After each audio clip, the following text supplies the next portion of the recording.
Total Energies has undertaken a number of initiatives aimed at ensuring that Ugandan entities and citizens are adequately equipped to participate in the oil and gas sector. Yeah, we do manufacture and supply personal protective equipment. We supply beyond Total Energies. We supply their subcontractors. Yeah, we have seen our company transform from a trading company to a manufacturing entity. We are able to set up some of these facilities that we are enjoying right now. And these facilities also are supporting other sub-sectors.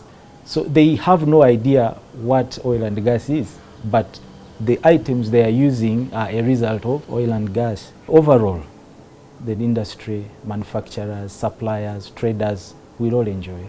Total Energies EP Uganda is committed to the empowerment of Ugandans to take an active part in the overall development of the oil project in Uganda.